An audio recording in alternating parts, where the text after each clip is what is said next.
Hello students, today we will discuss abnormal behavior of first element of group. देखिए आज हम बहुत ही interesting topic पे डिस्कशन करने जा रहे हैं और ये जो टॉपिक है ये आपको बार बार रीजनिंग क्वेश्चन के लिए यूजफुल होगा। यहाँ देखिए जो फर्स्ट एलिमेंट लिखा है हमने, ये फर्स्ट एलिमेंट से क्या मतलब है। पीरियोडिक टेबल में अगर आपके पास थोड़ा सा आइडिया है और अगर नहीं है तो मैं रिक्वेस्ट करूंगी आपसे कि आपकी स्टडी टेबल पे पीरियोडिक टेबल जरूर होना चाहिए अगर आप केमिस्ट्री की पढ़ाई कर रहे हैं तो। और एवरी डे आपको सुबह उठ के एक बार पीरियोडिक टेबल को देखना चाहिए। आप रोज रोज उससे मिलेंगे, रोज गुड मॉर्निंग बोलेंगे पीरियोडिक टेबल को, धीरे धीरे आपको सारी चीजें याद हो जाएंगी। ठीक है, यहाँ पर फर्स्ट एलिमेंट से मतलब ये है कि जो फर्स्ट पीरियड है पीरियोडिक टेबल का, उसमें दो ही मेंबर हैं, एक तरफ हाइड्रोजन और दूसरी तरफ हीलियम। बीच के सारे ग्रुप में जो फर्स्ट पीरियड के मेंबर हैं उनकी जगह खाली है, वहां कोई एलिमेंट है ही नहीं, सेकेंड पीरियड से ही मेंबर शुरू हुआ है। ठीक है, तो फर्स्ट एलिमेंट हमारा कहने का मतलब है हाइड्रोजन और हीलियम को हटा दीजिए तो बाकी जो ग्रुप्स हैं उसमें जो पहला एलिमेंट है वो ऑटोमेटिक सेकेंड पीरियड का ही होगा। वो जो मेंबर है वो अपने ग्रुप में थोड़ा सा अपने ग्रुप की प्रॉपर्टी से एबनॉर्मल बिहेवियर शो करता है। ऐसा क्यों करता है इस पे आज हम डिस्कस करेंगे। ठीक है, इस पे मैंने यहाँ पर कुछ पॉइंट्स लिखे हैं, हम एक एक पॉइंट पे फोकस करेंगे। सबसे पहला पॉइंट लिखा है द स्मॉलेस्ट साइज। आप अपनी फैमिली को एक ग्रुप मान लीजिए और अपने आप को या घर के सारे मेंबर को उस ग्रुप के मेंबर्स मान लीजिए। ठीक है, आप देखिए, इसको अप्लाई कीजिए, अपनी डेली लाइफ से रिलेट कीजिए कि आपके फैमिली का जो सबसे छोटा मेंबर है उसकी जो साइज सबसे छोटी है उसका बिहेवियर एबनॉर्मल रहता है। कैसे रहता है? कई बार घर में कुछ ऐसा पॉइंट पे डिस्कशन चल रहा है, सीरियस मैटर पे डिस्कशन चल रहा है, सारे लोग सीरियसली सोच रहे हैं, लेकिन वो घर का छोटा मेंबर अपने खेल में बिजी रहता है। ठीक है, तो ये उसका एबनॉर्मल बिहेवियर हुआ। क्यों? क्योंकि उसकी साइज बहुत छोटी है, शायद वो उस डिस्कशन में इन्वॉल्व नहीं हो पा रहा है या उसको डिस्कशन में इन्वॉल्व किया नहीं जा रहा है, इसलिए उसका बिहेवियर एबनॉर्मल है। ठीक है, दूसरी बात, द हाईएस्ट IE, मैंने IE से मतलब यहाँ पर है आयोनाइजेशन एनर्जी। ये आयोनाइजेशन एनर्जी हम पहले डिस्कस कर चुके हैं, मैंने आपको एक वीडियो दिया है, आपने देख लिया होगा, नहीं देखा है तो उसको बार बार देखिए, समझिए।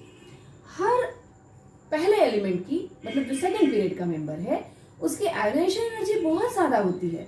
Ionisation energy means energy required to prepare ion, cation specially. ठीक है, यहाँ देखिए, आप किसी छोटे मेंबर को लीजिए, अपने ही फैमिली के छोटे मेंबर को, जो 2 साल का मेंबर है, उसके हाथ में अगर एक टॉफी आ गई है तो उस टॉफी को आप ले नहीं सकते हैं, वो पूरी तरह से जकड़ के रखता है उसको। इसी तरह से जो छोटा मेंबर है उसके इलेक्ट्रॉन न्यूक्लियस से टाइटली होल्ड रहते हैं, उनको निकालना बहुत मुश्किल है और इसीलिए उनकी आयनाइजेशन एनर्जी बहुत ज़्यादा होती है और यही वजह है कि उसका जो बिहेवियर है थोड़ा एबनॉर्मल हो जाता है। क्लियर? अगली बात देखिए, द हाईएस्ट इलेक्ट्रोनेगेटिविटी। इलेक्ट्रोनेगेटिविटी का सिंपल मीनिंग हम बहुत इजीएस्ट वे में अगर कहें तो इलेक्ट्रॉन लेने की टेंडेंसी। ठीक है, इलेक्ट्रॉन लेने की जो प्रॉपर्टी है वही इलेक्ट्रोनेगेटिविटी है। हम पहले डिस्कस कर चुके हैं कि पीरियोडिक टेबल में फ्लोरीन मोस्ट इलेक्ट्रोनेगेटिव एलिमेंट है। क्यों? उसकी वजह है क्योंकि एक तो उसके वैलेंस शेल में 7 इलेक्ट्रॉन है, ऑक्टेट फुलफिल करने के बहुत पास में है, वो 1 इलेक्ट्रॉन लेने की कोशिश करता है। दूसरी बात, साइज में छोटा है इसलिए भी इलेक्ट्रोनेगेटिव है। अब देखिए, आप अपनी फैमिली में फिर से इस कॉन्सेप्ट को लगाइए, कोई घर में कोई चीज आई है, वो हो सकता है वो घर के बहुत छोटे मेंबर के लिए यूजफुल ना हो, उसके लिए एप्लीकेबल ना हो, लेकिन कोई चीज आती है तो तुरंत उस चीज को लेना पसंद करता है, उस चीज को जानना पसंद करता है, क्योंकि उसकी आदत है, वो उस चीज को अपनी तरफ अट्रैक्ट करता है। इलेक्ट्रोनेगेटिविटी बहुत ज्यादा होती है। ठीक है, इसलिए भी उसका बिहेवियर एबनॉर्मल हो जाता है।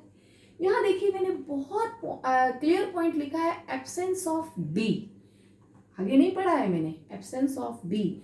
जब हम इस कॉन्सेप्ट को फैमिली में लगाते हैं तो एब्सेंस ऑफ बी फॉर दिमाग के लिए करते हैं, और जब हम पीरियोडिक टेबल पे लगाते हैं तो डी फॉर डी ऑर्बिटल की बात करते हैं। कैसे समझिएगा?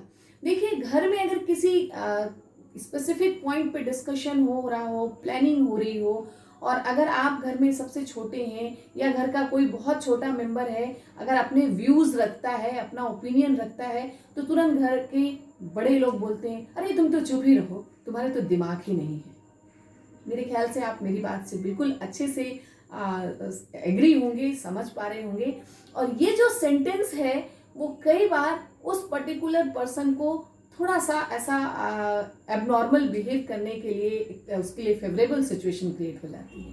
तो यहाँ समझिए, पीरियोडिक टेबल में जो सेकंड पीरियड का मेंबर है उसमें डी ऑर्बिटल नहीं होता है। कोई भी एग्जांपल ले लीजिए आप जैसे मान लीजिए कार्बन ले लीजिए, कार्बन से फेमिलियर है आप, 2 6 2 4, और यहाँ जो 4 लिखा है मैंने वो 2s2 2p2 लिखा है, और मालूम है आपको कि सेकेंड ऑर्बिट में डी ऑर्बिटल नहीं होता है। ठीक है, तो एब्सेंस ऑफ डी ऑर्बिटल का ना होना भी उस एलिमेंट को अपने ग्रुप से एबनॉर्मल बिहेव करने के लिए सुटेबल कंडीशन हो जाती है। ठीक है, चलिए एक और पॉइंट मैंने लिखा है डायगोनल रिलेशनशिप। कुछ हद तक ये इससे रिलेटेड है अगर समझें तो। एक्चुअली डायगोनल रिलेशनशिप क्या है, आप पीरियोडिक टेबल में पढ़ते हैं। जो एक ग्रुप का मेंबर है, सपोज करिए आप फर्स्ट ग्रुप ले लीजिए, उसमें हाइड्रोजन को तो हम एक्सक्लूड कर देते हैं, लिथियम ले लीजिए, और उसका एडजेसेंट ग्रुप है बेरिलियम। बेरिलियम वाला जो ग्रुप है, लिथियम की प्रॉपर्टी मैग्नीशियम से बहुत ज़्यादा रिसेंबल करती है, बहुत ज़्यादा सिमिलरिटी शो करता है। क्यों?